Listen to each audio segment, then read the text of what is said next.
আউযু বিল্লাহি মিনাশ শাইতানির রাজিম বিসমিল্লাহির রহমানির রহিম। সূরা ফুরকান নাজিলের ধারাবাহিকতায় তথা কোন সূরার পর নাজিল হয়েছে তা বিবেচনা এটি 42তম সূরা। সূরা। এর আগে সূরা ইয়াসিন এবং পরে সূরা ফাতির নাজিল হয়েছে। বর্তমানে কোরআন মাজিদের বিন্যাস অনুযায়ী এটি 25 নং সূরা। এর আগে সূরা নূহ, পরে সূরা শুআরা। নবুয়তের পঞ্চম বছর নাজিল। সূরা নং 25 আয়াত 77 মাক্কি। ফুরকান শব্দের অর্থ সত্য মিথ্যার পার্থক্যকারী। কোরআনের বৈশিষ্ট্য তুলে ধরতে গিয়ে এই সূরার 1 নং আয়াতে এই শব্দটি ব্যবহৃত হয়েছে। সেখানে থেকেই এই সূরার নাম সূরা ফুরকান। মেজর থিম কোরআনের বৈশিষ্ট্য, কোরআনের সত্য নিশ্চয়তা করা, কোরআন মেনে চলা, বান্দাদের গুণাবলী।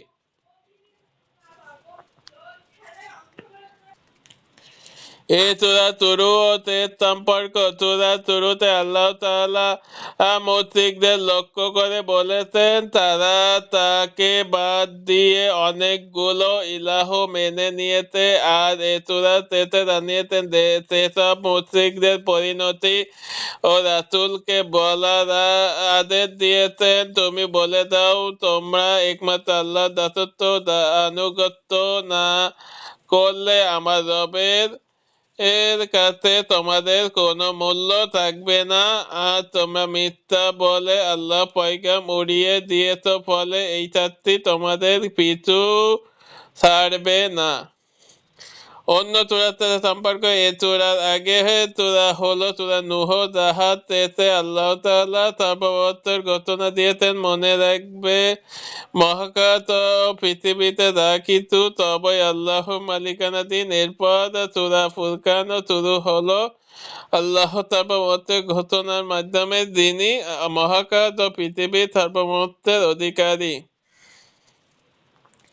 শানে নুজুল। রাসূল সাল্লাল্লাহু আলাইহি সাল্লামকে অস্বীকার করতে গিয়ে মক্কা কাফিররা একটা কমন ডায়লগ ঝাড়তো, এ আবার কেমন না রাসূল, আমাদের মতন খায় দায়, আবার হাট বাজারেও চলাফেরা করে, তার সাথে কোনো ফেরেশতা পাঠানো হয়নি কেন, তার কোনো ধন ভাণ্ডার নেই কেন, তার এমন কোনো বাগান নেই কেন যেখান থেকে সে নিশ্চিন্তে খেতে পারত। এখন সে তো না খেয়েও থাকে রাসূল, আবার না খেয়ে থাকে নাকি? আর সে যেই কিতাবের কথা বলে সেটি আর কিছুই না, আগেরকার লোকদের কিসসা কাহিনীতে ভরা। এই ডায়লগের মাধ্যমে তারা একই সাথে কোরআন ও আল্লাহর রাসূল ও তার দেওয়া শিক্ষাকে মিথ্যা বলতো। মেনে নেওয়া তো দূরের মেনে নেওয়া আরো দূরের বিষয়। এর পরিপ্রেক্ষিতে এই সূরাটি নাজিল হয়। কাফিরদের তোলা প্রত্যেকটি আপত্তির জবাব আল্লাহ তাআলা এখানে দেন, বুঝিয়ে দেন ফুরকান তথা সত্য মিথ্যা পার্থক্যকারী। এই কোরআন নিজেই ফুরকান, তাই একে মিথ্যা বলার কিছু নেই। এই সূরা আমাদের দুটো আদর্শের সাথে পরিচয় করিয়ে দেয়। একটি আদর্শ ইসলামের পতাকা তলে আশ্রয় নেওয়া চরিত্রবান মানুষদের, আর একটি আদর্শ কুফার ও জাহেলিয়ার পতাকাবাহী নিকৃষ্ট লোকদের। এখন সাধারণ মানুষকে সিদ্ধান্ত নিতে হবে তারা কোন আদর্শকে আঁকড়ে ধরে জীবন কাটাবে। আরবে সেই সময় কার একটি ক্ষুদ্র গোষ্ঠী ছাড়া বাকিরা কিন্তু ধীরে ধীরে ইসলামের পতাকা তলে নিজেকে ঠাঁই করে নিয়েছেন। সেগমেন্ট। সতর্কতা। অবিশ্বাসীরা বিচার দিবসকে দৃশ্য দেখে পাক্কা ইমানদার হয়ে যেতে চাইবে। মুশরিকদের পথভ্রষ্টতা। আল্লাহকে অস্বীকার করার পরও আল্লাহ তাদের খাবার পানি আলো বাতাস কেড়ে নেন না। এটা দেখে তারা মনে করে তাদের আর কোনো বিপদ ছুঁইতে পারবে না। মানুষের মূল্য একমাত্র আল্লাহর দাসত্ব আনুগত্যের মাধ্যমে মানুষ দামি হয়, এছাড়া মানুষের কোনো মূল্য থাকে না।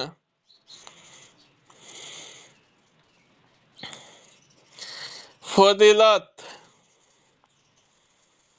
কোরআনে যেসব সূরায় কলবর 100 আয়াতের কম সেগুলোকে বলা হয় মাসানি। ইনজিলের পরিবর্তে আল্লাহ তাআলা মাসানি সূরাগুলো নবীকে উপহার দিয়েছেন। তো এরকম সূরা হলো Surah Furqan. Cause of effect.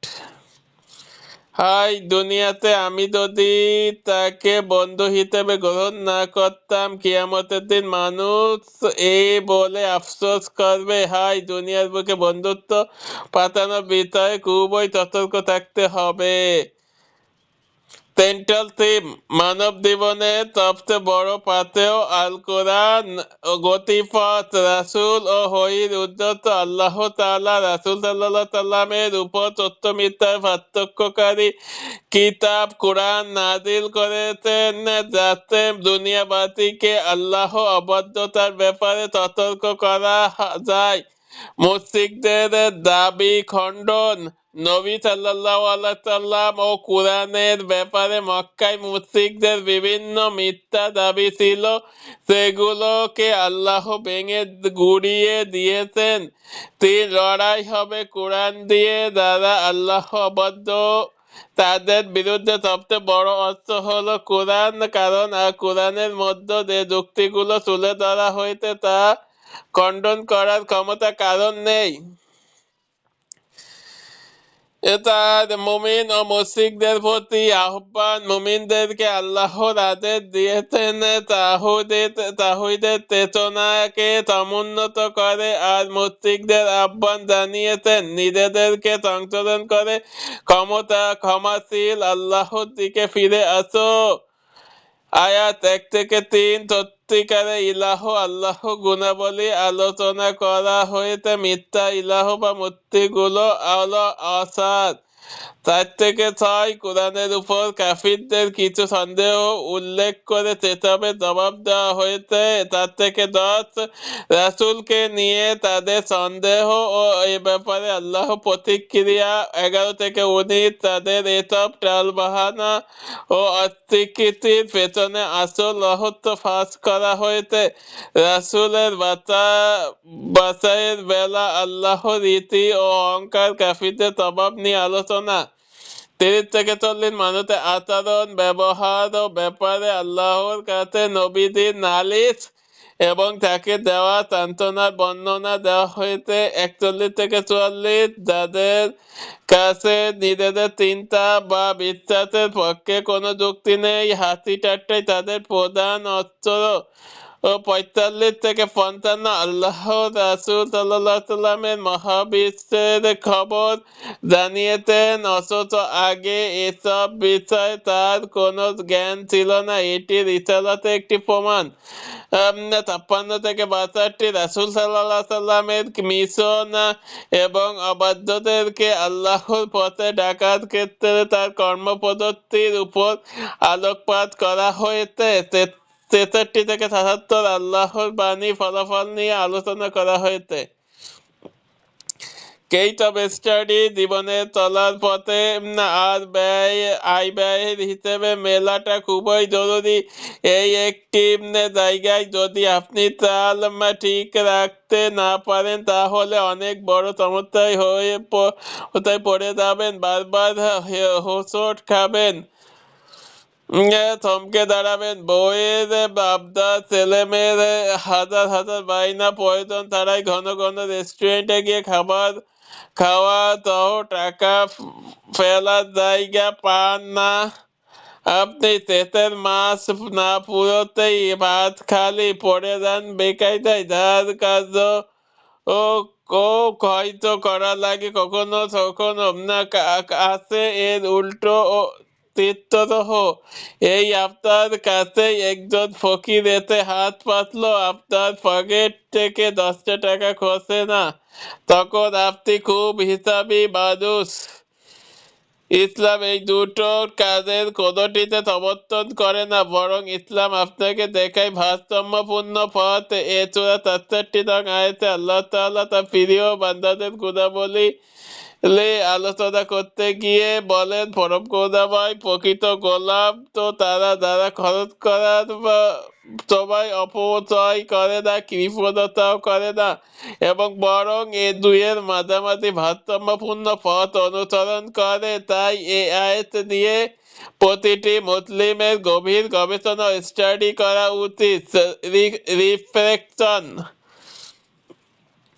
কোরআন বিরোধীদের আচরণ তুলে ধরতে গিয়ে সূরা ৪৪ নং আয়াতে আল্লাহ তাআলা বলেন, নাকি তোমার মনে হয় তাদের অধিকাংশই সত্যের ডাক শোনো কিংবা বিবেকের কাজে লাগায়?